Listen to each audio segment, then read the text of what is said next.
Good evening. We'll call the meeting to order at 6:15, and if you'll all rise and join me in the Pledge of Allegiance. I pledge allegiance to the flag of the United States of America and to the republic for which it stands, one nation, under God, indivisible, with liberty and justice for all. Thank you, and if we can have a roll call, please. Trustee Bowser. Here. Trustee Rivard. Here. Trustee Vanderhyde. Here. Treasurer Gilmore. Here. Secretary Slager. Here. Vice President Schaffner. Here. President Reed. Here. Thank you. We do have everyone present, and that creates a quorum.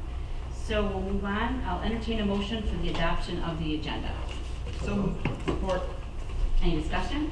Having none. Schaffner? Yes. Slager? Yes. Gilmore? Yes. Vanderhyde? Yes. Rivard? Yes. Bowser? Yes. Reed, yes. The agenda is adopted, and that brings us to gratitudes. Okay, I have one. I am very thankful that the bond proposal brochure came in the mail. That was exciting to go to the mailbox and get it. So thank you for everyone involved in getting those out. I'm grateful for a nice compliment we got from a 20-year referee about our Friday night football game atmospheres. So many groups working together, the cheerleaders, the athletic boosters, the band, the football team. But just, it's been a great atmosphere on Friday night. So that was nice to get a shout out from somebody that sees a lot of different places. I'm grateful for Mr. Malik working his tail off for our community. And I just want to appreciate you for that. You, let's put it that way, helped us save our we helped us save our taxpayers $500,000 because we just used common sense and you put your nose to the grindstone and got it done. We appreciate that. Thank you. Very well said. I'll throw it out there. A couple actually. So I was able to attend the Rockford band invitational and got to watch our band as rain was starting to fall in, and it was fantastic. Just seeing them out there perform and how much they've just improved, it's amazing. So kudos to them, and then also had the opportunity to do cross country in the morning on that same day. So it was a long day, but yeah, it was nice just seeing our athletes perform and coaches and just our community out and support. So grateful for them. I was out on the website too, and the bond information is out there, so that way, we can keep our voters and our students and parents informed of our proposed improvements. So I was thankful for that, and then I was not here last meeting, but those posters downstairs when you walk in are very informational, top notch, well done. So I was thankful to see those this week today. So thank you. Kind of piggybacking on that, I'm thankful for the students in our video productions class as they're out scouring the district, shooting B-roll for our upcoming informational videos that are in the process of being produced, and then those videos will be distributed on Fridays and Tuesdays between now and Election Day. And so the first two are hoping to be done by Wednesday for our first launch on Friday.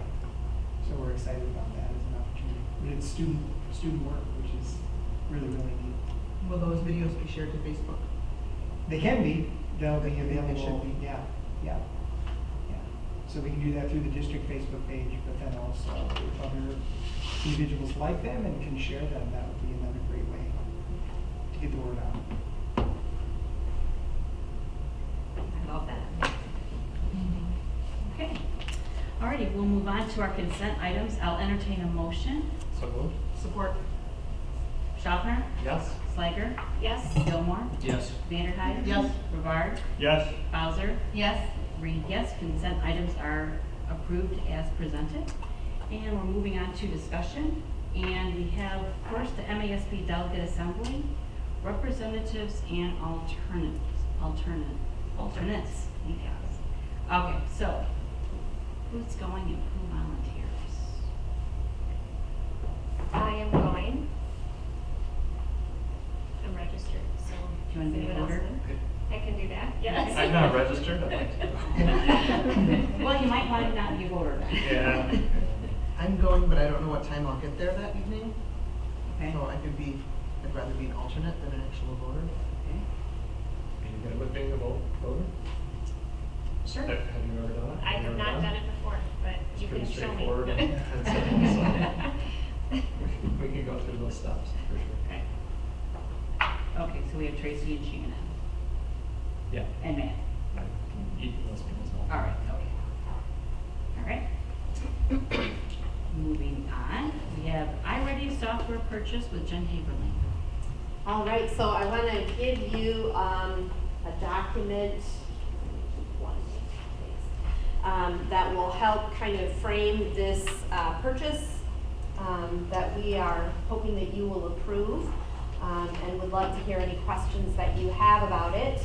So one of the tasks that I've been involved in this year is looking at an overview of our assessment calendar and streamlining that with the help of teachers and PLC leaders and administrators at all levels. So this has been a pretty big lift this fall and in August in order to come to something that was sensible for students, data-driven and helpful for teachers to make the right kinds of decisions about their students and the interventions that they would need, and that also followed the guidelines of the law.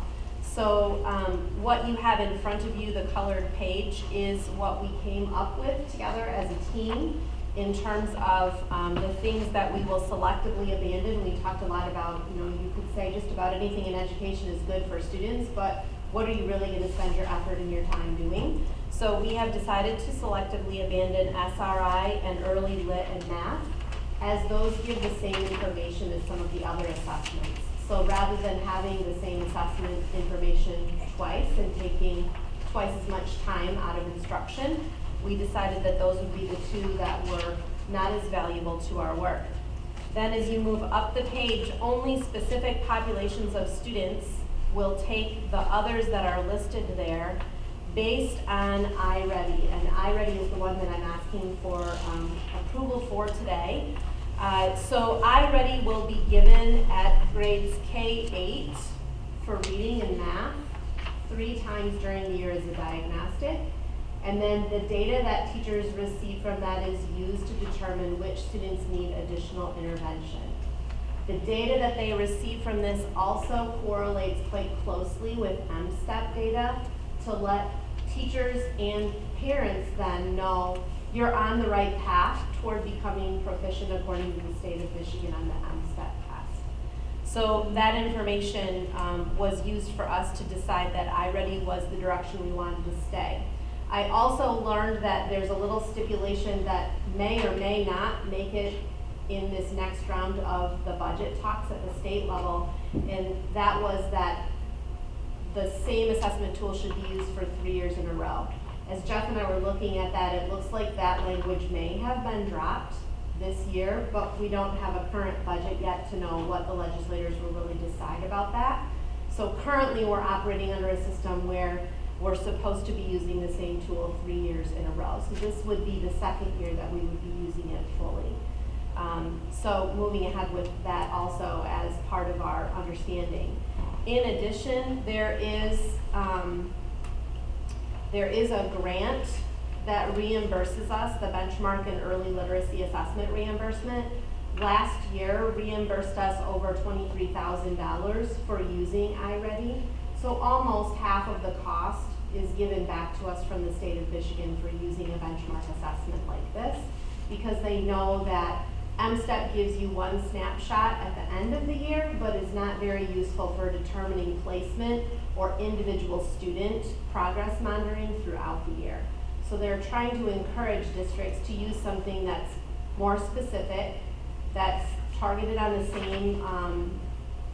same standards, and that gives teachers and parents and students information throughout the school year to be able to see growth toward a measured target. Okay? So I'm interested in what questions you might have about this. I tried to think, like, what would I wonder if I didn't know anything about this? Well, just to make it clear to everyone, when you looked at what to continue with, you talked to the teachers and you looked at data points and saw where it was actually being used well and was creating good things for students. We did, and I listened to lots of their concerns as well. So we made some adjustments to what we decided to move forward with based on those concerns. And one of those concerns was how much time students were spending on a computer tool rather than face-to-face with instruction. So knowing that that is important and that just assessing doesn't help students to be better at anything, we made some adjustments to our assessment overview in order to reflect those concerns. And our goal is to look at this then at the end of this year again to make a decision about next year, and once we hear what is decided at the state level in terms of what, where they land. Thank you. Yeah. So just a quick follow-up question with that. So you would gauge that most of the teachers are in support of continuing with iReady? Well, I would say most of the teachers are in support of having some data that's available to them to be able to make decisions about what their next steps are as instructors. So there are a variety of tools that the state approves. This happens to be the one that we started with last school year. In my mind, it would be difficult to pivot and try something new again this year and then pivot and try something new again the following year, because we know there's always an implementation dip when you start something new. There's a learning curve, and we are working, iReady does offer professional development that new teachers are engaged in this week, and other teachers are engaged in mid-October to be able to learn a little bit more. We're going to work with administrators and iReady on what data points would be helpful for progress monitoring and for making sure that we're using this tool with fidelity. If we're spending this much money on it, we want to make sure that it's useful and that it's a good use of our funds. So we are abandoning SRI for this year. They won't have to do that, okay. As a matter of fact, we got a refund on, we had a contract that went through March and we just got a refund on that. Perfect. Any questions? Well, I'm not the curriculum guy, but I have a question. So, on the top of the page, iReady Math, and then skipping down to the iReady Reading 6 through 8, are diagnostic tools only. But the Ready Reading K-5 has an instructional component as well. Correct. So how do we determine, I guess the first question is, does iReady have instructional components available for every area? It does. And we've chosen for various reasons to not use those? So if you skip down to the sum part, one of the concerns that we heard was that oftentimes students who were at a higher reading level were being asked to do some instructional components that seemed like a waste of their time. So in order to be responsive to that, we made that just for students who need intervention and are showing below grade level. So that the teachers have a tool to use to move toward that target that they're hoping students will achieve. Thank you.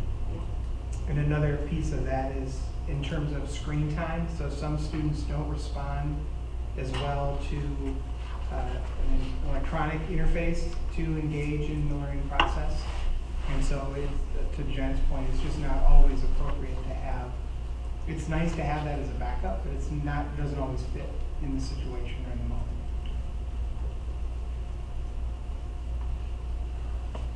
So this basically does give the teachers the differentiation that they need.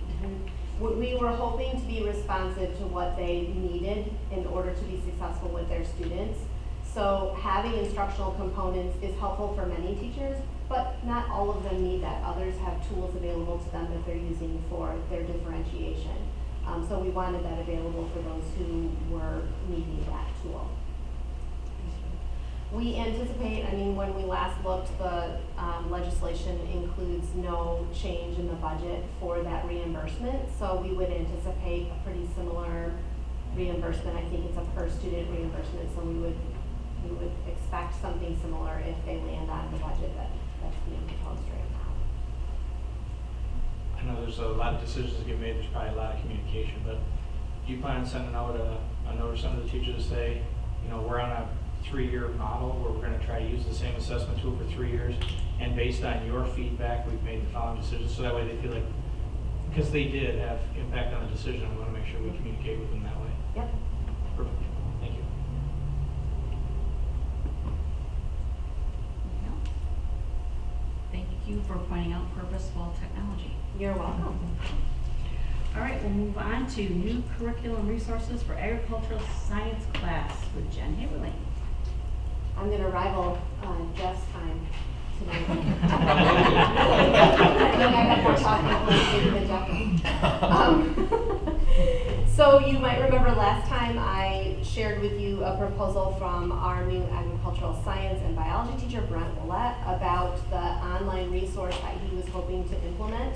I did learn the answer to a couple of the questions that you asked. So the current materials he's been using are from 2003, 2004. He said those were what was left to him and what he's kind of used from his colleagues at the college level. He believes the certifications that are available through that online program can be used as resume builders, and his hope is that in the future he'll be able to reach out to some local industry leaders to say, would you be willing to honor some of these as a benefit to your business for students who are looking, for example, to get into food service. So he's looking to reach out into the community to have some partnerships in that way. Thank you for that follow-up. Any other questions? Gotta handle it. Very good. All right, we'll move on to boys varsity basketball team overnight trip with Jen Haberling. Here we go.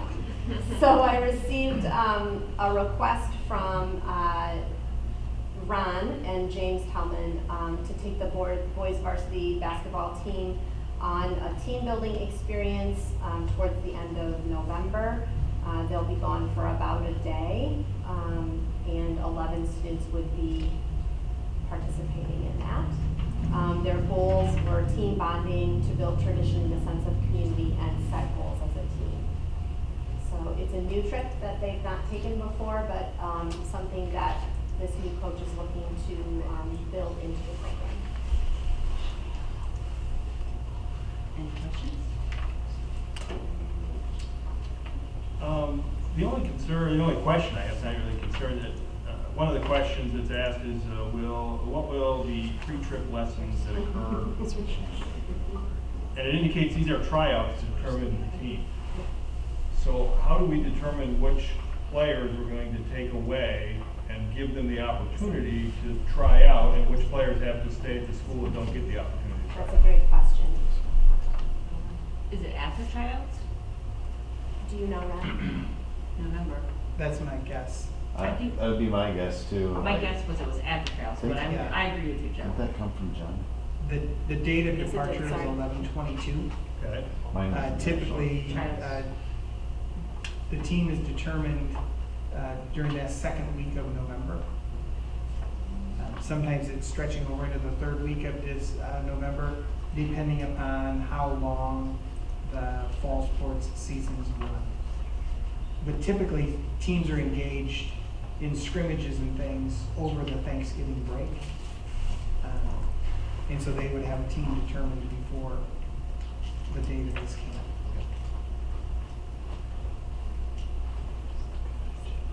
Thank you. I would send mine to any of my children in a heartbeat.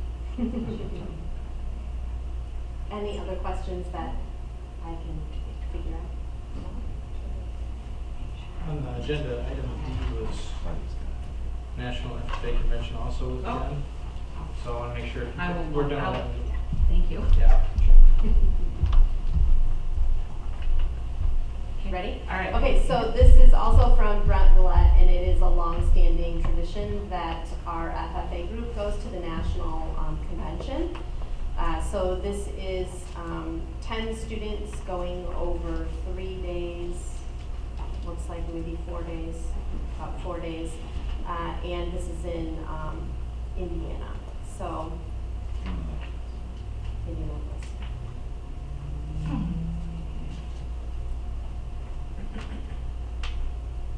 Any questions for me about that one? be clear, this is paid for by the students. We're just approving that they can miss some school.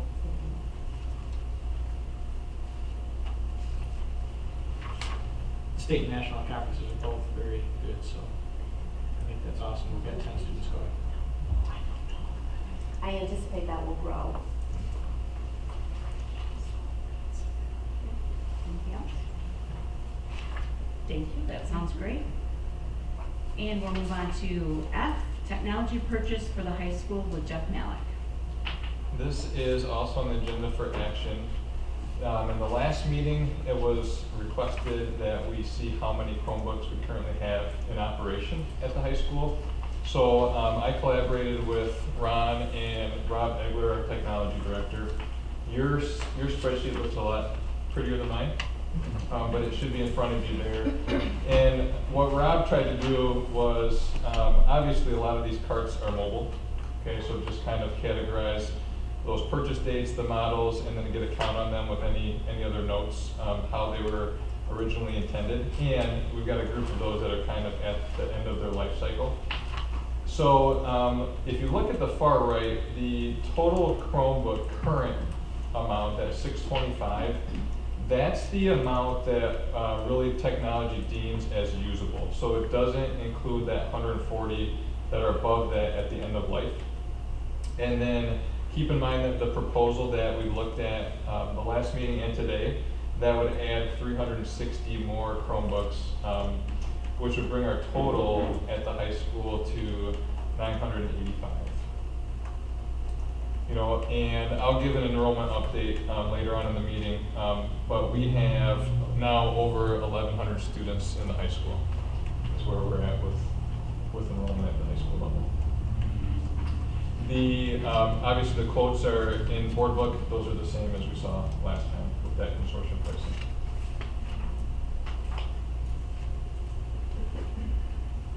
Everyone loves a Chromebook.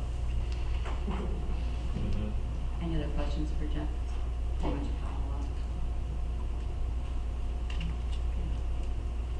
All right, we'll move on to item G, ratifying resolution of the 2019 refunding bonds. Okay, so I'm going to tell you what you're rubber stamping today by passing this resolution for the $500,000 plus we're going to save our taxpayers. So just to recap, on the first, it's really a good recap on that first page of the resolution. So essentially at the last board meeting, you passed the resolution again because we switched to bond counsel with these parameters to go out and issue bonds. So Scott, as the designee of the board, we went into the market and we priced those bonds with Hilltop Security as our underwriter. We had Baker Tilly as our municipal advisor with us, and then Truden Law Firm as our bond counsel. So those were steps 1 and 2 on that front page. And step 3 is basically that the information was provided to us from the results of that bond. And the underwriter then in step 4 presented Scott and I, the rates for those bonds, and then the opportunity for Scott to sign that bond purchase agreement the day after pricing, which again, you as a board gave him that authority to do in the September 9th resolution. Okay, so this basically is saying that we are authorizing all of that and giving that rubber stamp to proceed with the sale of the bonds, and that the official closing will essentially be October 2nd. Now the official closing on October 2nd is really when all the money changes hands. That's essentially what it is, okay? Between that sale date and October 2nd, it's really a lot of the back end work where the bond counsel and the underwriters counsel are coming up with this 100-page document, which is the official statement, which will go out to all the investors and really has information not only on the sale of the bonds, but also a lot of information financially that pertains to the district. A couple other things to know as we get farther in that resolution. Our school bond loan fund balance is approximately $6 million, just shy of $6 million. So that balance will get paid off on October 2nd if this resolution is passed. The cost of issuance to sell the bonds for all the different parties that were involved is on page 3, and that's about $71,000. That does not include the underwriter's cost of issuance. That is for everything else. And then the back 2 pages after the signature page are really Exhibit A is each one of those bond maturities and then the yield on those bonds. And I'll go through some of that in more detail in my presentation. And then the last exhibit, Exhibit B, is really just a reallocation of our debt levy so that we're making sure that all the tax revenue that we're receiving and any school bond loan fund borrowing we're doing is allocated correctly to make sure we pay off all of those specific debts. And quite honestly, everything that we have issued has now been refunded. So we're sitting in a great position for all of our debt.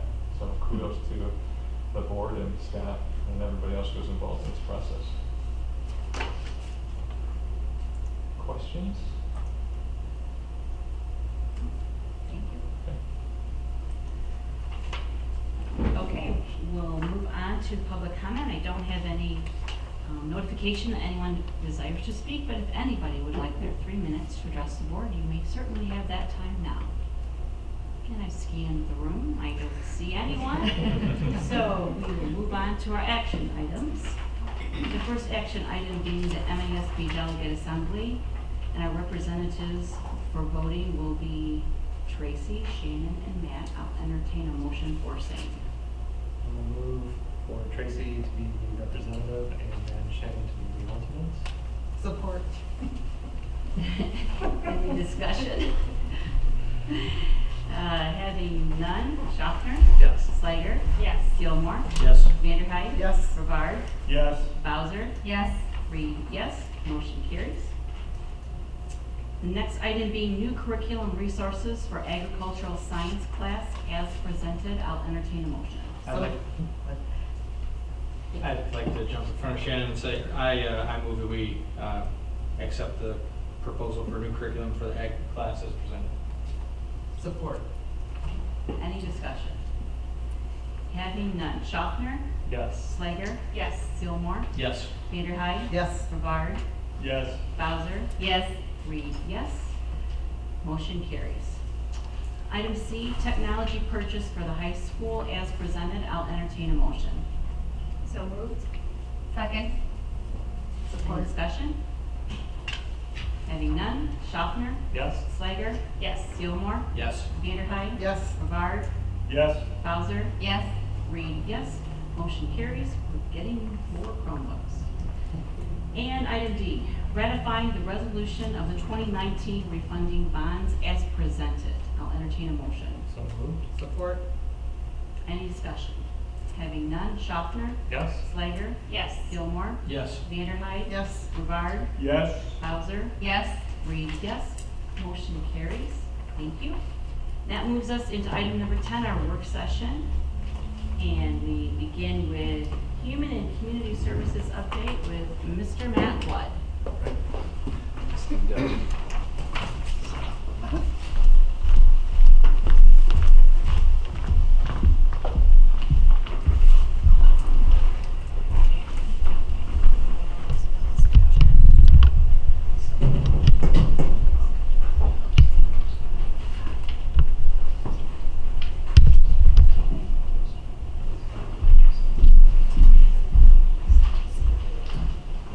Okay, so you probably are already fully aware that we spent a lot of time this summer hiring people.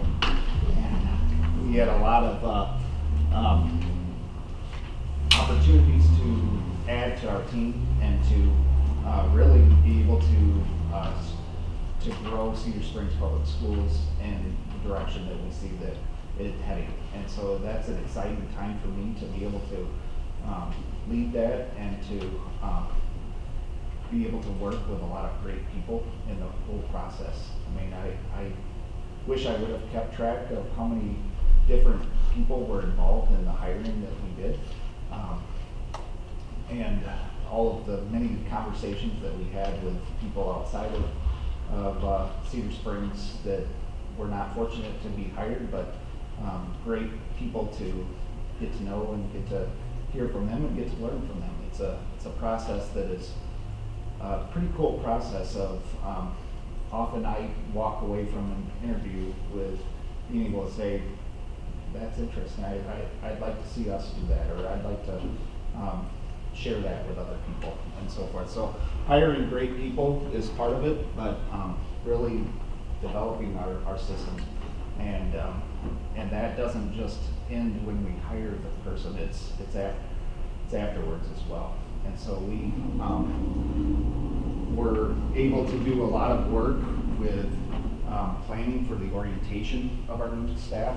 And I really want to acknowledge the work that Jen has done for that process as well, because she just starts working and all of a sudden we're talking about, well, we have orientation coming up in a month, and she just tackled a lot of stuff and was able to put together all that I'll kind of explain in a moment.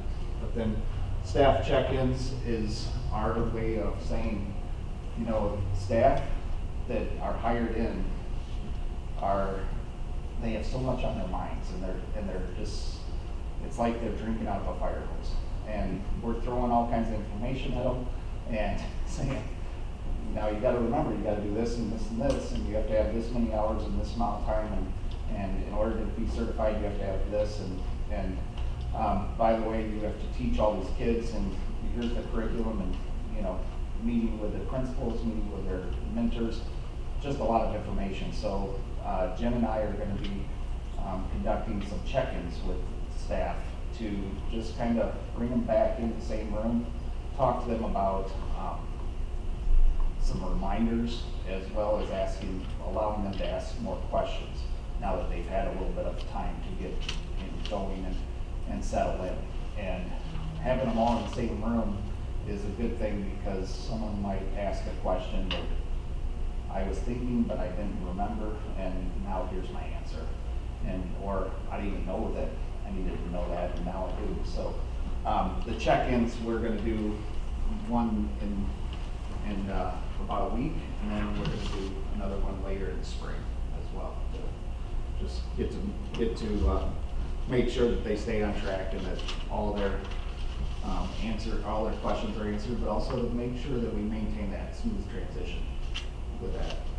And then evaluation, our evaluation team has met and have done some things that I'll share in just a little bit on that. So hiring great people. We had 57 total positions that we filled this year. That doesn't mean that there were 57 new positions. We had 39 of those were from outside. So you have some people who are looking to transfer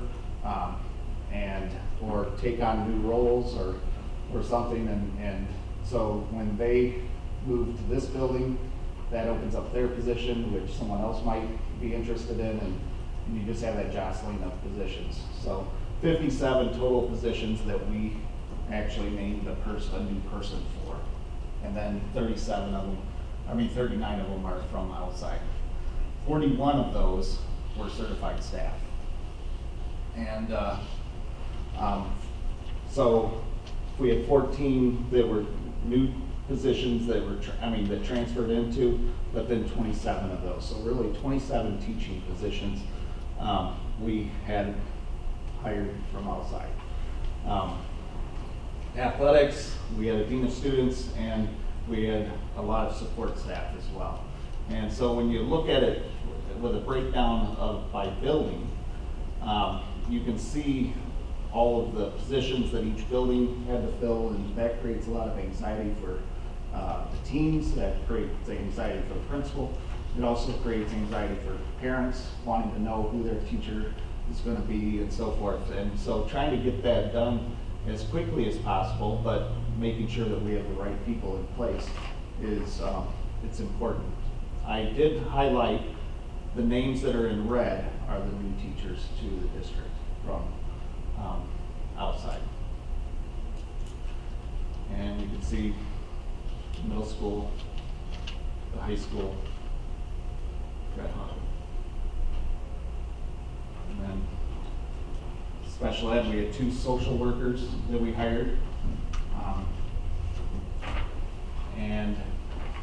we also had some interventionists and so forth that we hired from outside. A lot of these, they, we think that we just get done or we're getting close to being done, and then we have other positions that open up because of, class sizes, and in particular, the middle school. The 4 core areas, science, English, social studies, and math. Notice that we had very large class sizes and had to hire a new teacher for each of those to add to the houses so that we could reduce those class sizes on that.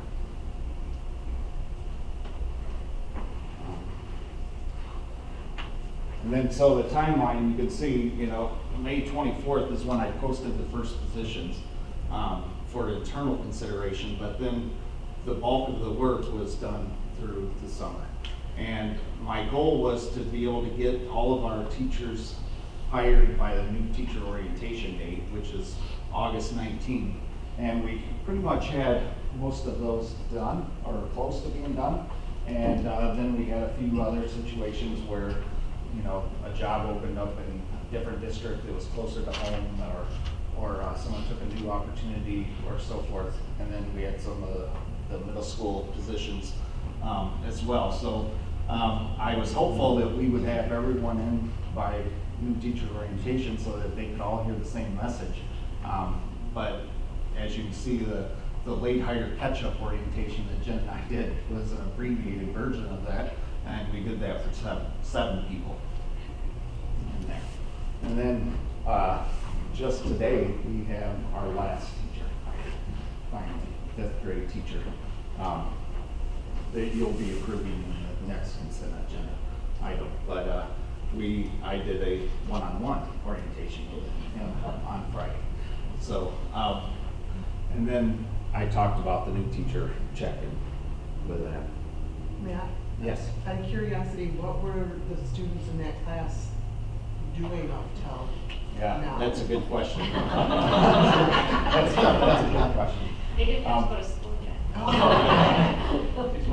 We had a sub in the building that was from the building that knew the kids, and the kids knew that sub, and was supported by the team, and was starting the school year with the students until we have someone in place. It was an interventionist who we have, Misty Sargent. She was the sub in place during that time. But our hope was that we would be able to find someone soon enough, and the issue was trying to get enough candidates that we could do the process, and we need time for that to happen. So we now named the person. I got a dry mouth for a second. We did name the person Scott L, and he is going to be starting. Actually, he started today and did the iReady training, and he'll be transitioning with the sub so that they can get to know him. But it's not just here you go, type of thing, as well as the communication with parents and let them know, where he's at, what the goals are, and so forth, so that they too feel good about that transition. Was this one of the positions that we added because there were too many kids, or No. was this somebody that left last minute, or? Yes, that was the last minute resignation. Of the total amount of certified staff that we hired, how many new positions are those? How many new positions were filled, certified staff? Can you tell us that? I can't. I'm sorry, you can get back to it. Yeah. I will get you the answer to Okay, that. thank you. It's, I want to say it's in the 20s. Okay.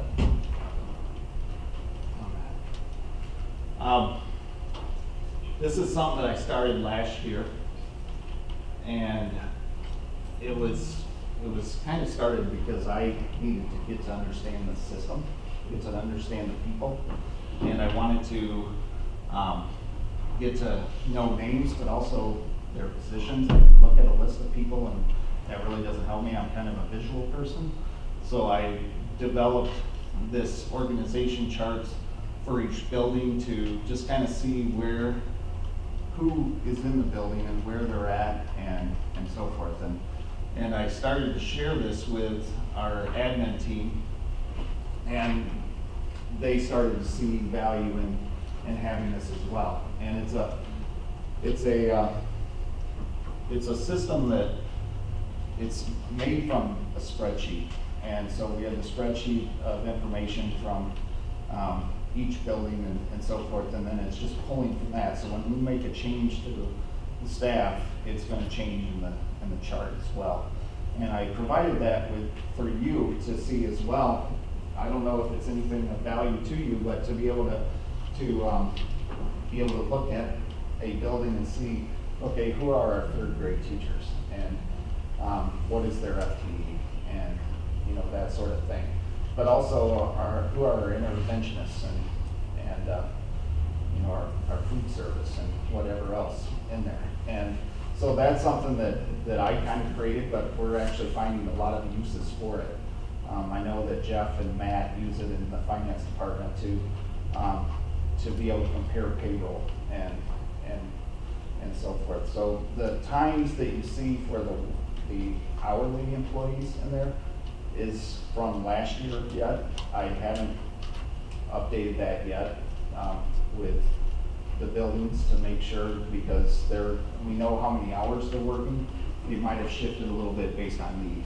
And so to be able to say that they're going to work from this time to this time, that may be changing on there, just know that.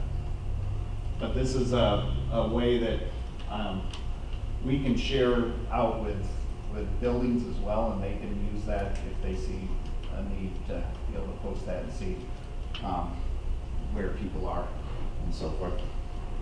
We also used it when we got to the staffing section of the staffing part for the year, when we wanted to be able to look at, okay, what does that mean when we take a section away from here? Where does that section go? We're writing on it with markers and so forth on the paper to be able to say we have a need here, draw an arrow, that sort of thing. So it's really come in handy with that, and I just wanted to share that with you as well. Teacher evaluation. The only change that has occurred with the state is that it used to be that 75% of your evaluation, the teacher's effectiveness rating, was based on their teaching practice. Used through a tool, we use 5D Plus as our rubric. 25% was based on student performance data and assessment data. Actually, it was supposed to start last year, but the state put a hold on it and pushed it to this year, but now it's 60% is your performance and 40% comes from student growth data and assessment data on that. So that's the real significant change that happened with our evaluation system. But as an evaluation team, we met last week to discuss the process of carrying out our evaluations, and really to discuss what it looks like for a teacher who is historically highly effective, and how do we make the evaluation system more valuable.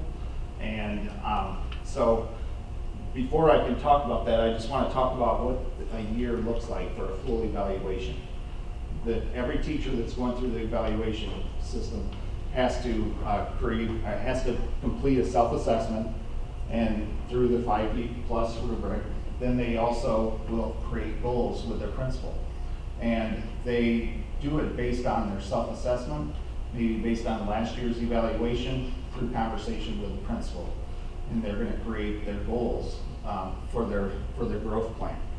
After their goals are established, then the observation cycle starts to occur. So the first inquiry cycle, principal comes into the classroom 2 to 3 times on observations. They could be unannounced, and they're going to do some scripting of what they see They're gonna code it based on the rubric, and then they're gonna have conversation or electronic conversation through Pivot, whatever works best on noticings and wonderings of what they saw, and just kind of having that dialogue based on teaching practice. At the end of that inquiry cycle, they will come together and meet and discuss maybe data, discuss possibly adding another goal or changing it or kind of a mid-year review type thing. Then they'll start their second inquiry cycle, do the same thing over again, and then they will talk at the end, do the data, and then they will have a summative evaluation where they'll score each teacher on each part of the rubric. After that, the teacher then will create goals, and for the next year, it's kind of a rough draft copy, and so that they have time during the summer to work on their goals or that, but it won't really, the goals won't happen until the next year when they do another self-assessment and they do it all over again on that. But that's really what a full evaluation is with that, and it's a lot of work to be rated throughout all of the rubric instead of being able to focus on certain areas of the rubric and that. And so teachers that we know that are historically highly effective, right now the state law says that if you're highly effective for 3 consecutive years, the next year you don't have to be evaluated. You still will do your goals, you'll do, the principal will come in and do some walkthrough observations, maybe give a little bit of feedback, but it's not the full-blown evaluation process. So after the third year of highly effective, 3 consecutive highly effectives, they're off a year, and then they do a full year again. And so people that have the historical track of being highly effective are those that 3 years off, then on, and they get a highly effective again. They're off, then they're on, and they get a highly effective again. They're off. So what happens? I mean, do we keep doing that, or do we do something that is going to, you know, we can pretty much say that they're probably going to end up highly effective again. How do we make that more valuable? And so what we created as a committee was the highly effective option. And so if you've done it twice, if you've been off twice, and then been highly effective on the on years, then here's the option that we would do for that. Is we would still follow the law. We're going to have the goals. They're going to go through the observations, but they're only going to focus on those goals. And they're going to try to provide them feedback, directed feedback on the goals, maybe collecting data on that and scoring it. And it's not something that is going to be rated. We're gonna expect that they will be considered highly effective, just like an off year. But we're gonna focus on the goals that they choose, create that risk that will help them to grow in their teaching practice as well on that. So the other part of evaluation that we discussed is those individuals that are on the 5D rubric but don't teach in the classroom. How do we evaluate them properly and create more value in that process? And if you're evaluating a school psychologist on the teacher rubric, basically you're kind of evaluating them without really scoring them against the rubric. And it really becomes more of a judgment of how are you doing? Doing well, you're effective, or you're highly effective. We don't really have any rubric language that says that.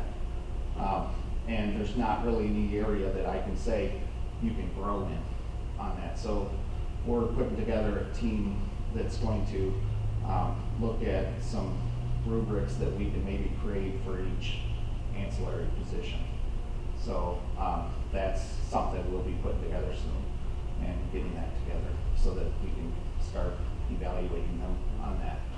So right now they're just setting their goals, but we will be putting together the rubric for them. Other than your question, what other questions might you have? On this particular one, are we looking at other districts? I can't imagine this is a very specific scenario. We can't be the only ones out there who Yeah. have run into this. Yeah, I'm finding some samples Okay. that we would be able to use and Sure. make it our own, you know, pulling from this, taking from that. Just wanted to make sure we weren't trying to bring back wheel. Yeah, So, that would be a long process of creating the rubrics that way. I will also say this, work chart, well done. I really appreciate it, helps me as one person as well, so I would really like it, I enjoy it. I think it can be useful in a lot of different ways. It's good to know.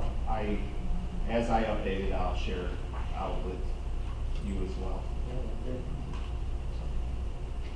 I'm excited to see our district growing, that you've been able to attract some great talent. The fact that you had, what you said when you started was that there was a lot of rich candidates that were applying for the role, and you walk away saying, yeah, we ought to be doing that, which means that those candidates they would have all brought something to the table, and that gave you the opportunity to hire the best for our district, so that's really exciting. And alongside Jeff's question, if we knew what our student-to-teacher ratio was before we onboarded those new teachers, and what we adjusted to, that would be helpful for us as we're having these conversations. So we onboarded so many new teachers and it reduced our student-teacher ratio by X number of students. That would be great stuff to carry on in our back pocket. And to add on to that, I would find it helpful just to kind of see year to year, even, what does a standard year look like? How many new teacher positions do we typically have? What does the transition look like? And are we seeing any trends as we go forward? So, I hope that we're not hiring as many as we did this summer. Sorry. I guess one piece of information that I can share with you that I noticed when I was creating the seniority list is how many teachers are in their first 5 years teaching here at Cedar Springs. Yeah. It doesn't mean that they're in their first 5 years of teaching. And the percentage kind of blew me away a little bit. It's 46% of our teaching staff is in the first 5 years in Cedar Springs. But we hired several teachers this year that were 5 or more years of experience and they got the position because they are definitely the best people. We had a good hiring class, very strong. I will say I did hear very positive things about the hiring process. So my wife did get to participate in one of those and was very pleased with the results of that. So thank you for your hard work and effort. Yeah, it's a team, and we even when I think of the orientation process, it wasn't just Jen and I. It was, Jeff did a little bit, Scott and Heidi talked to the teachers, and Stacy talked, and Ken talked about things. It was all of us sharing what they needed to hear to be prepared to be able to walk into the classroom. But beyond that, it was the behind the scenes that really got it to happen. And it was Robin, it was Pam, and it was Kathy and Barb, and all of them. They really played an instrumental part in doing that.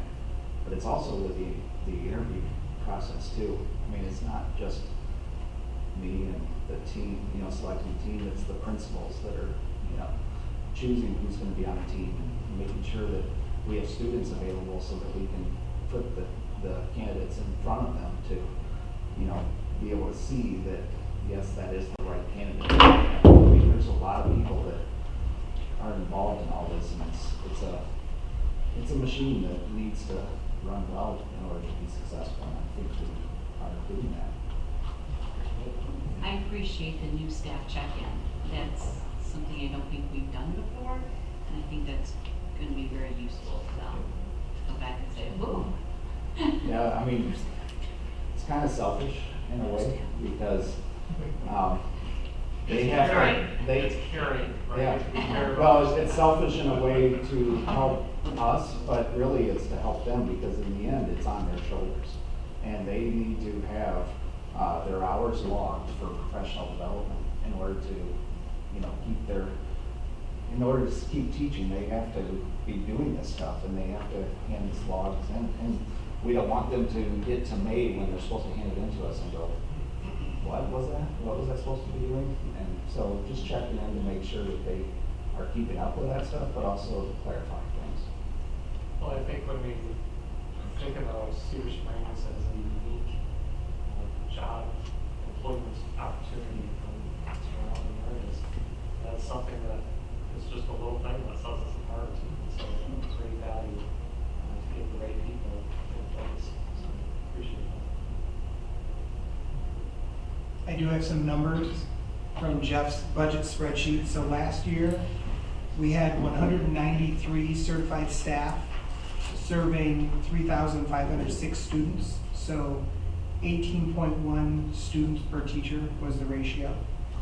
This year, with the 8 new positions, we have 201 certified staff serving, as of count right now, just over 3,600 students. So the student-to-teacher ratio would be 17.9 students per teacher.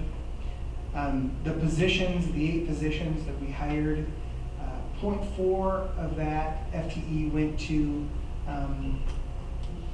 help us make some adjustments in terms of our specials programming. So it enabled us to avoid the overages. By taking that different approach, we were able to capture in savings, just from the overage payments that we were making, over $120,000. So a little bit of addition by subtraction, and just thinking differently in terms of the staffing plan, we're able to do some positive things there with the budget. But one of the positions is for a RITS position that we added. That's a regional program. We added 1 FTE, which is an ASD classroom at Cedar Trails, which is a regional program. Then we had the 4 new positions at the middle school, and then 1.6 FTE roughly at the high school. Was the full add of 8. Thank you. Thank you. And thank you. If I have one question for you, if you have a minute. It looks like we have somewhere between 20 and 50 teachers in each building on the average. What support are we giving our principals to have the time to sit with them in their classroom twice during the year and then visit with them and then follow up and then go back? And what are principals prepared to do this? Or what are we doing for them? Yeah, I think that a highly effective option is another way to help principals to be able to not have to Focus on those highly effective people. they have a lot going on and to be able to do that with fidelity, I think by having some of that, so you have the highly effective option, you also have the others that are 3 years consecutive years of highly effective, which can reduce some of that evaluation. You have, at the high school, you have an assistant principal, which you can divide up some of that as well. And then I know Stacy is evaluating some from special ed as well. So kind of support them that way as much as you can, but to be able to have, hands on deck in terms of evaluators, they need to go through training. They really need to be a principal or an assistant principal. A dean of students isn't hired to be an evaluator in that and so forth. So I don't know if that answers your question, but really, those are some ways to help alleviate that. I know that there are districts that say no matter what, everyone's getting evaluated every year. And that's really hard on not just the teacher, but the administrator that's doing the evaluation. Yeah, the public sector education, one of the unintended consequences of the evaluation legislation that was passed back in 2011 was to radically increase the number of evaluatees per principal or per administrative position on an annual basis.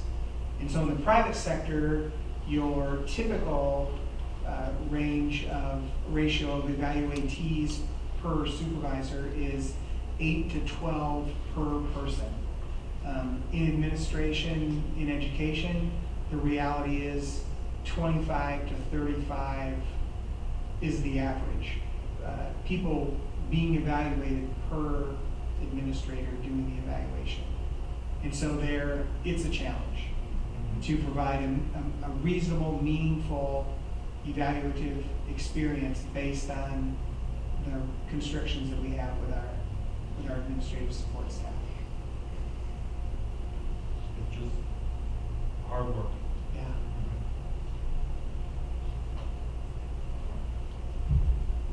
And that's just for teachers. We also are evaluating the support staff. Absolutely. That's why I asked the question. It's a different evaluation tool, but Yeah. it still takes time. And it's a challenge. You know, I joked with Ron today. He had a whole meeting planned of things to tackle, and then he had a parent and a student in his office for over 3 hours this morning. And so when you have plan A and then the emergent comes up, you have to set plan A aside and deal with that work that's right in front of you. And so it's a tax. All right, thank you. Thank you, Matt. Thank you. And again, thank you for all the summer work and Jen and everybody. Scott and Jeff too.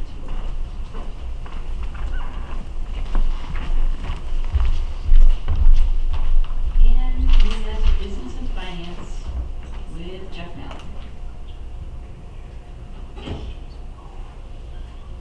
So before I tackle all the riveting financial information, Jeff, can I interrupt you a minute? oh, what's that? Would it maybe be a special day today? Oh, Maybe your birthday? it is. Happy birthday. What? Happy birthday to you. This is on record. Happy birthday to you. Happy birthday, dear Jeff. Happy birthday to you. Are you one? Yes. Oh, thank you. I'll show that to my kids. They'll be happy to know that. Even though I get home after they're in bed, that was something too. So, man, before I get to my update, though, I do want to point out in the HR office on the official statement for the refunding active employees, we reported 387 active employees. So, at any point during the school year when we have hourly employees on staff, that's approximately how many we have each payroll that we're running. So for an HR office of about 1.7 FTE, there were times this summer where I felt sorry for myself, but then I would say, glad I'm not Matt. So,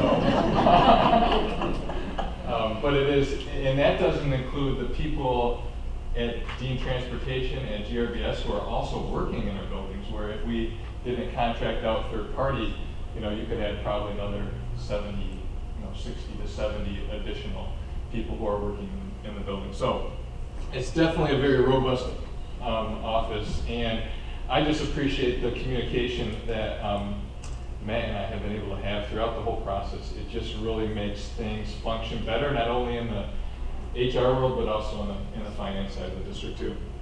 So now on to my portion of the show. I'm going to try to not get outdone by Matt here, but I do have a lot of important information. There's really three major things I'm going to talk about. One, I'm going to give you a little more of an in-depth audit update. Now that we have the official printed audit is not done, but it's really almost signed, sealed, delivered. The second thing will be to give you an update on the numbers for the refunding. And then the last item will be just really a state of the state update and where they're at in Lansing right now. And really more specifically, how does the legislature budget that was passed impact us in terms of some dollar amounts. So first of all, for the audit, I just have to say that the audit is really a collective the result of a collective organizational effort. That starts with the board as the governing body, policy setters, the superintendent handling the day-to-day operations of the district, the directors managing their departments, the principals, the secretaries, and then on down to our employees. So we really had a phenomenal audit. Just like last year, it went as smooth as can be. There were no findings, significant deficiencies, or material weaknesses. Our internal controls are present, they're active, and they're working as they're intended. So I want to let you know before I get into the numbers that that's what the auditor will report when they come in November. So that's great news. I'm going to start with, again, keeping in mind we have the revenue side of the ledger and the expense side. So we'll start with the revenue, and then we'll take a little bit more time on the expense. So for our revenue, in these columns here, the one farthest to the left is that Budget Amendment 2, that's the final amendment you adopted in June, and then these are the actual audited numbers. I'm not going to dwell on this much because, quite honestly, out of almost $38 million, we almost hit the nail on the head there. We're only $20,000 off on the revenue side. That's only a 0.05% variance in your budget that you adopted to the actual audited numbers. So that was great. Good to see there as it flies off. I unintentionally, I think, used a old template, so I don't know what's coming next for the transition, so we'll all be surprised here. But the local revenue side, what I want to do is just hit a couple of main bullets for each one of those to show the variance that was stated in the last slide. We had a little bit more interest from the local revenue side. On the state revenue, some of that variance was really tied to our at-risk expenditures, that 31A grant. Keep in mind, though, that if we received less revenue, that just means we spent less on the expenditure side because it's a reimbursement grant, essentially. Same thing with the federal revenue. We spent about $22,000 less than budgeted for title, but again, that will carry over into this year when that's released. And really, we were pretty close on that bucket of incoming transfers and other transactions. Questions on the revenue side? Just briefly, what's the standard for, you're off a half of 1%? Oh man. Is there a number where they tell you that's not good enough?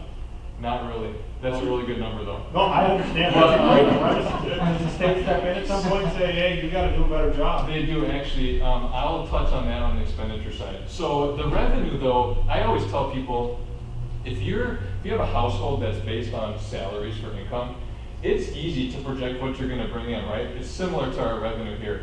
What varies is your expenditures throughout that year and things that are unforeseen. But we'll talk about the Uniform Budgeting and Accounting Act that kind of deals with that. It really holds the board and district officials accountable for some of that budgeting piece. Here's just a pie chart breakdown. I know you've seen this before. Again, most of our revenue is coming from the state. Okay, that's all it shows. Nice visual there.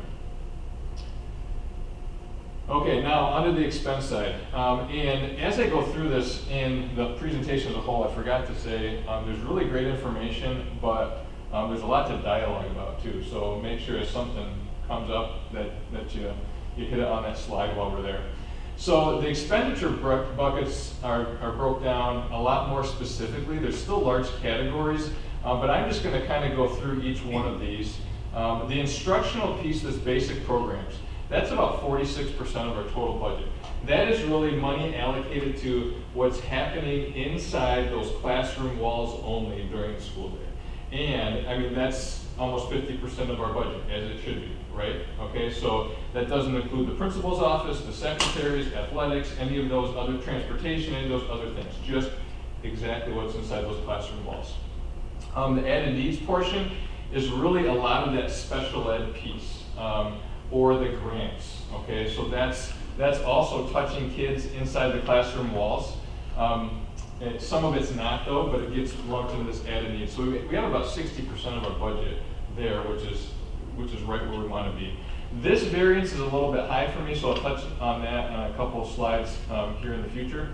The support services, pupil support, again, that bucket is primarily our ancillary staff, so social workers, psychologists, speech, and then the instructional staff there is really Jen's office, Stacy's office, and some additional buckets. General administration, again, we were pretty close on some of these. General administration, that is specifically Board of Education and Superintendent's office. School administration, this is the principal's office. But keep in mind, that's also all the support staff that's working in the office of the school buildings. Business is what it is. That's my office and some, software that we pay for, other purchases that are distributed district-wide that are business-related. Operations and maintenance, that's Ken's office. Transportation, this includes everything for general ed and special ed. So keep in mind, there's $1 million of that is spent on our transportation that is contracted through Dean through the ISD for special ed. But 70% of that comes back to us through the state. So we get reimbursed 70% of that. So you'll see that on the revenue side as well. Central services, this really is the HR office, technology, pupil accounting, assessment, and there's kind of, that other central service office that would include, things like the strategic plan expenses, some of those other items. Athletics is what it is, and then these community service really are allocated money through grants that we have to spend on community activities. And then down here we have this outgoing transfers and other transactions. If you remember from my last presentation in June, a lot of that was for the Michigan State Police Grant, Better School Safety Grant that we expensed before June 30, and then there's going to be quite a bit on this year's as well. And then this principal and interest, this is debt service. So this is short-term debt. So this is really only pertaining to our lease agreements for all of our copy machines. So we don't actually own the copy machines, but we lease those out. There's an amount towards principal and interest. That's a unique one. So on the expenditure side, this is the important piece. We spent $452,000 less than the budget that was presented and adopted in June. So that variance is about 1.2%. My personal target is usually 1% on the expense side. So we're a little outside of that. Last year I facilitated the audit and did all the audit prep. Wasn't here for that fiscal year. We were about 4% variance on the expenditure side. So we're definitely heading in the right direction. I would like to see that a little bit closer to 1% though, okay? I want to know what you spent that extra $2 on. Yeah, so. One day? Oh man, I think it was a payday bar. I don't know what that was. I had some colleagues that I shared that with that were laughing. But that brings up my next point. So I actually have highlighted these 3 different buckets. So those are buckets that we were over budget, right?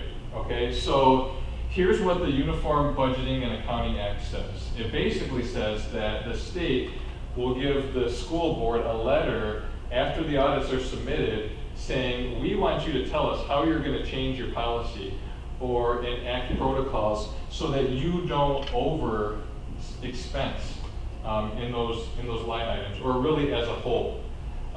Here's the problem that I have with that. The board needs to have information that's current and up to date, and so that we can make decisions. Scott needs that same information. I struggle with the fact that in this grouping of expenditures, I was $163,000 under budget. I was $2 over budget here. The state, according to that act, is going to peg us for this. But any logical person would say, which one of those buckets did we do the best job budgeting? This one right here. Okay? So that's one of the reasons that I feel like finance directors' hands are tied, because we are held accountable to that act, and so is the Board of Education, and they really almost force you to budget a little more conservatively. Okay, so again, we're going to try to get that variance as close to 0 as possible, but it's difficult when the state's has to issue a letter if we're over budget. So does that help address your question, Jeff, from the other side? Okay. I'm kind of curious, what percent is the 76,000 to the 2,232,000? Yeah. How much you- Oh man, that's going to be minuscule. So that's going to be, let's see, 20,000 was 0.05%, so 0.1%. 0.2% maybe, something like that. So, that sound right? 76,000, but 2 million. So, 20,000 to 200,000 to 10%, 100,000 to 5%. well, yeah, something cut there. I'm sorry, I'm just, that's Well, the, the that's the revenue biggest side, number on the yeah. chart that you missed by. That Yeah. that's Oh, yeah, gotcha. wondering Just what that happened bucket. there. Yeah. 1037. There you go. What is it? 038. Oh, 3.8, okay. So here's, you know what? Here's the deal. These ones that are over budget were actually a result of the auditors having to classify our new copy lease agreements in a different way, okay? So I talked to other districts. This must be something that they just, in auditors had kind of pegged for them to start keeping a closer eye on. I'd never seen it handled this way before. We entered in a new 5-year lease for our copy machines, and we don't own the machines. However, we had to capitalize those copy machines because of the way the lease agreement was written. So I capitalized them on our note E, I think it is, on our financial statements. And then we basically are gonna see on the financial statements, $275,000 as an incoming transfer and then $275,000 as an outgoing. So it nets out in the financial statements. But those expenditures had to flow through all of these different object codes where those machines are located. Most of them are in school building offices. So where is that gonna go? Under the principal's function code. All right, so that's what threw that over. That's what threw my business office went over. So I would have been right on that thing. We had more than $2 of expense there. And then some of the, that instructional staff piece, we've got copy allocations out to the other directors. So quite honestly, that's what threw it off, yeah. Now, in full disclosure, that's also another $270,000 that I was off on my expenditures, which throws us closer to like a 1.8, 1.9%. Okay? Yeah. Okay, I'm moving on, I think. The clicker will let me here. Oh, there you go, it's just slow. Here's your pie chart. So here's the expenditures, just really separated out. If you look at this, basic programs, added needs, pupils, school administration, these are really the ones that are directly impacting kids in the classroom setting, in the school building. Operations and transportation, operations is Ken's department. This also includes custodial though, okay? And then transportation, in a district our size geographically, we spend a lot of money on transportation, almost 10% of our budget. And this other bucket is just district office expenses, board expenses, athletics, capital projects, and a couple other miscellaneous items. But I think that breakdown is right in line with where we need to be. So getting to some of those larger variances, in the basic programs, in terms of the size of that budget, we weren't real far off, so there wasn't really anything significant to peg. In added needs, we were under budget in special education expenditures, and then by about $114,000, and then this is part of that at-risk compensatory education spending. We talked about that on the revenue side as well. Operations and maintenance. This is a tough one for me coming to a new district, and I bumped the audit up a whole month. So we got that done in the middle of August as opposed to the middle of September. In order to do that, what I had to do was turn off P cards in April, turn off purchase requisitions in May so that we could get everything in order. And there were some things I just wasn't quite sure that could be lingering out there on this last fiscal year as opposed to this fiscal year. So I think this will be a little tidier next year. Transportation, this is a tough one because Dean, if you think about it, even our May invoice, I didn't know about when I presented the budget to the board. And those invoices are $200-some thousand a month. So the May and June, it was just my best guess. And same thing with gasoline purchases. Those invoices are coming in sometime after the fiscal year. So that's just those two. The operation side, you want to get it as close as possible, but that one's difficult. So, questions on those items? Those were the major ones we could point out in terms of variance. Okay, This, I'm just breaking it down in buckets, different buckets. We call this by object code. So now we're taking all those expenditures, all 36,829,000, and breaking them down to salaries, benefits, purchase services, repairs and maintenance, supplies, capital outlay, and other bucket, and then incoming transfers. So again, that ties out to the number that we saw in the prior slide. And yeah, it's really, we'll look at the pie chart, but it's showing that, we're spending the money where we should be, and that's classroom supports, personnel, to help support student needs. And there's the pie chart breakdown of that information.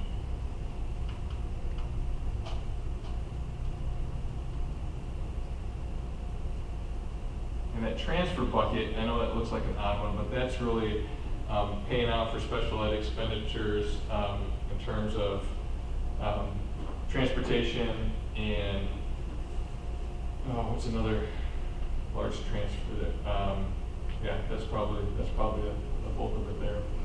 So this is an important slide. This will kind of wrap up the audit piece, is really just our fund balance history. So as you can see, I included the last 10 years. Here's a great graph that just showed us where we're at in 2009, 2010, where we're going to end up after this audit in 2018, 2019. And then I included in there that board adopted budget for this fiscal year, which is really almost a balanced budget. So we added, in terms of dollar amount to the budget, or to the fund balance, we added about $1.3 million.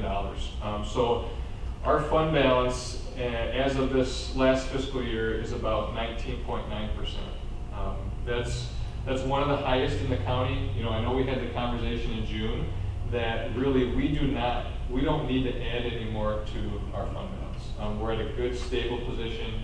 The great thing is, just like Matt talked about, we've been able to add more supports into the classroom, and we'll continue to do that. As we get the state budget, and that gets finalized with the governor's signature, we'll look at those implications to our revenue side, and then we'll go through and have a collaborative process on some of those wants that have been out there, and try to implement some of those supports and decisions.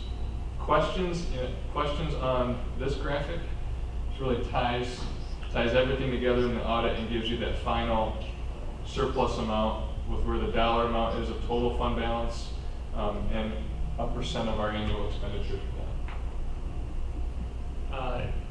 For the fund balance, can you spend that on anything? This is general fund, so it's really unrestricted. Okay. Yeah. The board also has opportunities to allocate that and restrict it to certain things.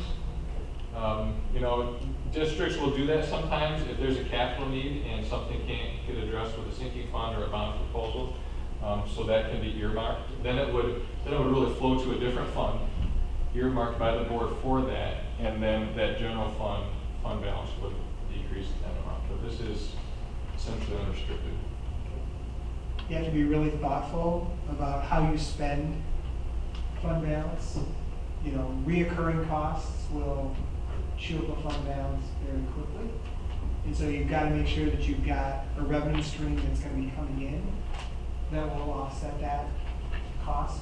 It's much easier to go one-time expenditures utilizing fund balance to maintain a more consistent level longer term.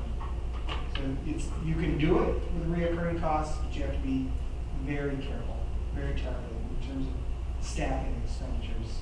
Really is the biggest area of reoccurring costs that you use.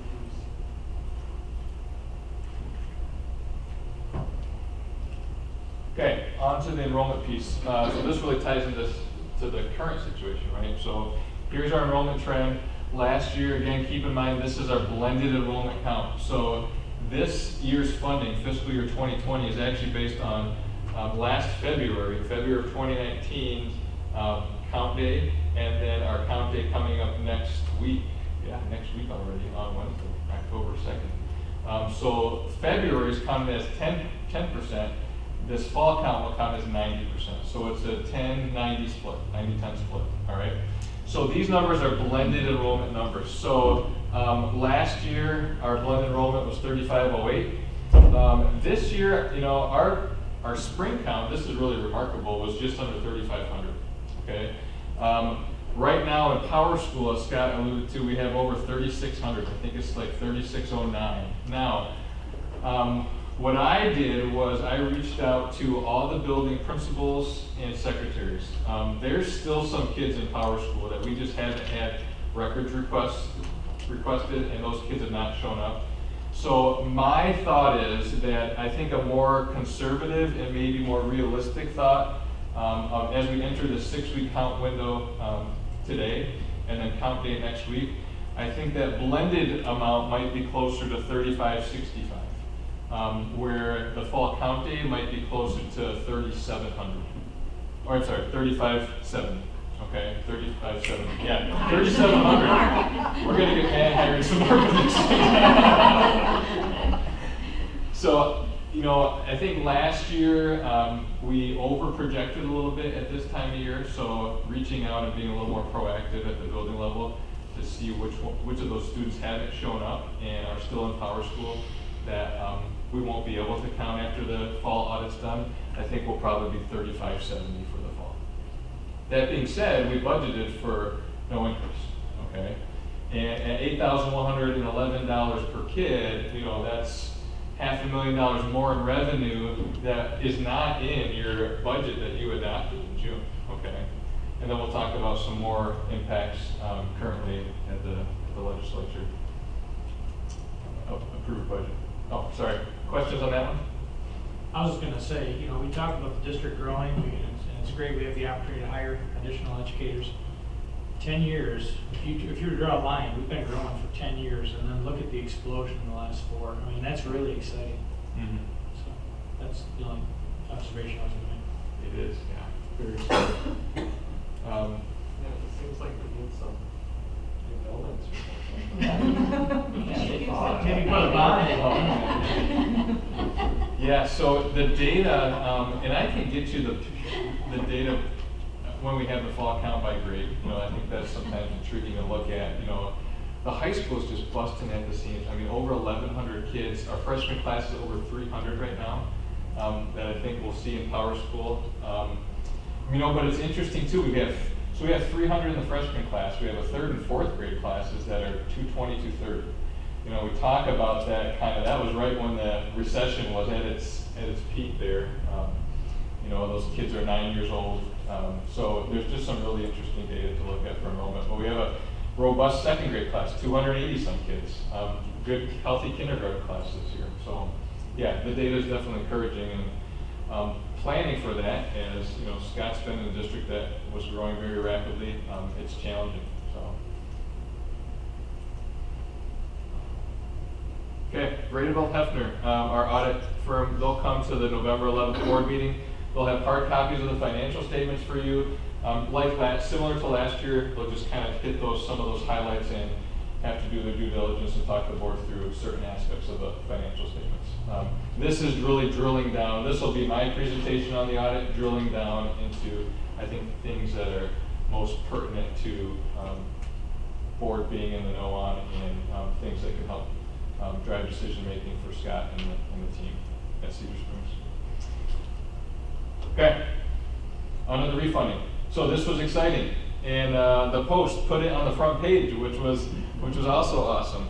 So it was just neat to see that, when the board adopted that first resolution, the interest rate climate saw us saving around $300,000 for the taxpayers.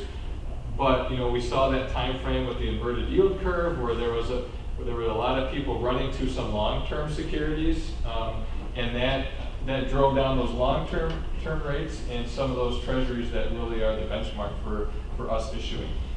So there's the results. We had 4 different. This is interesting. We had 5 different maturities to start on the day of the sale. A 2022, 2023, and then 24 through 26. That was really the bulk of our issue. And the day of the sale is fun. And I think Jeff was on there looking at one point in time and saying, hey, there's no activity. Well, when Scott and I jumped on the call in the morning about just the bond climate and hearing about the market was really, I think we could have probably seen better results if there wasn't so much market saturation in municipal bonds, just because the rate climate was so good. But our municipal advisor was really great on that call, because there was another district going out the same day with the same maturity. And they had pre-marketed their bond 10 basis points lower than ours. So our municipal advisor really challenged the underwriter, saying at the end of the day, we've got something to compare to, and we really need to come closer to where they pre-marketed. So they did a little research and actually held off on opening the orders up for about a half an hour to an hour. And they basically said they're pre-marketing at that. Their pre-market, I think, was about 2.05. Ours was about 2.15. And both settled on this, I think it was maybe this 2025 maturity at about 2.10. So they were a little bit better than us, a couple basis points better. But it's just fun to see and hear that. So in the afternoon, Scott was on the call, I was on the call with our underwriter, our municipal advisor, and we had a great sale. Sold all the bonds except for, I think, that 2022 maturity, but had somebody in there that if we bumped that maturity to 2023, it worked out about the same. So they were basically came from large institutional investors, especially the bulk of it, quite a bit of that $5 million. So a lot of that work is done by the underwriter in the pre-market. So, but again, successful sale. Really the savings is this column right here. So if you look at, this is really just the school bond loan fund interest cost avoidance. So this spreadsheet really just shows the difference in each of those years we're in the school bond loan fund about that interest cost avoidance. Really, it's about $612,000, but then you had all the cost of issuance, which brought that total savings to about $505,000. Okay. However, I'll tell you what. Even if it would have cost us $200,000 to save $400,000, I think it's probably still the most prudent thing to do, right? Okay, so there's just steps that we have to follow with our bond counsel, the underwriters getting paid, our municipal advisor, just so that we're protecting the board and the district throughout that process and doing things the right way. So that's the bottom line, about 7.14% savings. So this is really just a good summary. This was written by our municipal advisor, just talks kind of about the district's financial management, the ratings on the bond. Now keep in mind, all this savings is because the school bond loan fund interest rate at the time was 3.4%. We were able to lock in a fixed rate at between 2 and 2.14%. So that's where you're seeing that $500,000 savings. So if anybody in the community asks you, that's really the short version of how you can explain it to them. Baker Tilly, I think our municipal advisor was pleased, and again, they gave that recommendation to Scott the next day to accept the underwriter's offer from Hilltop Securities. So, yeah, great. $500,000 of savings. This resolution really accepts those terms, and then we'll have the official closing on October 2nd. Any other questions relating to the bond refund? Okay, when we sell bonds for hopefully a $81 million proposal, then you guys will be pros, because the process is exactly the same. The dollar amount will be a little bit larger, but the process will be the same. All right, one quick slide just really on the legislature budget that passed through the legislature and is waiting for the governor's signature. Tracy had some cutting edge information, which I really appreciated. It's great hearing it from the horse's mouth that she had a chance to hear from. Do you remember who the representative was? I don't remember his name now. Okay. I'm embarrassed to say that, but Yeah. I don't remember his name now. Yeah, so a lot's happened. I just want to highlight some of the major items that will affect us directly. That increase of $240 per pupil, looks like that's probably going to be what they settle on and the governor signs. Keep in mind, that bumps our per pupil amount to $8,111. That matches the $240 increase we saw last year as well. And that that's about $214,000 more than we budgeted. Okay, so keep in mind that the budget that I presented to you in June that you adopted was that $180 per pupil increase, and that was really based on the governor's high end of $180 per pupil. But the governor had some other buckets that were different, okay? The at-risk revenue, you know, my projection is that we'll see a little bit less in at-risk revenue, to the tune of about $20,000 less. That's primarily a result of our free or reduced lunch population decreasing. That's really a healthy sign for the community, but then unfortunately, you know, some of that grant funding will be scaled back from us and then distributed to some of those higher need communities and school districts. The high school per pupil bonus, that was a budget line the last few years, and really it was just from the legislature identifying that it costs more money to educate a high schooler. With early middle college, AP, co-curricular activities, it's just more expensive. So that is taken out in the legislature adopted budget. See what happens there. They did add this additional 2% special ed reimbursement, which I think is a great step in the right direction for adequately funding those higher need kids. And that was not budgeted for this fiscal year, so that would be about a $100,000 increase in revenue for our district as well. That wasn't planned on. And that is, again, just to offset those special education expenditures. Those are my updates from what's more recently happened in Lansing. Scott always seems to be one step ahead of me on this. The superintendents get the information right away, as they should. Yeah, it was interesting being at the MASA conference last week as this information was rolling out. So on Thursday morning, Peter Spatafor from MASA, who's one of our lobbyists, had done his PowerPoint the night before, and then had to revise a number of things between Wednesday at 8 p.m. and Thursday at 8 a.m. because of all of the additional changes that have come through the system. So it's definitely a time of rapid shifts and movement in coming out of Lansing. You know, additional information. The House passed the bill. You may know this already. The House passed the bill actually by a vote of 91 to 18. So almost totally bipartisan, with a lot of Democrats joining all the Republicans to support it.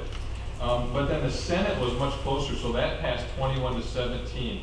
So one Republican and then all the Democrats voted in opposition to it. That budget that was adopted by the legislature after the Senate pushed it through, that would be a total of $387 million more for the school aid fund than the prior year.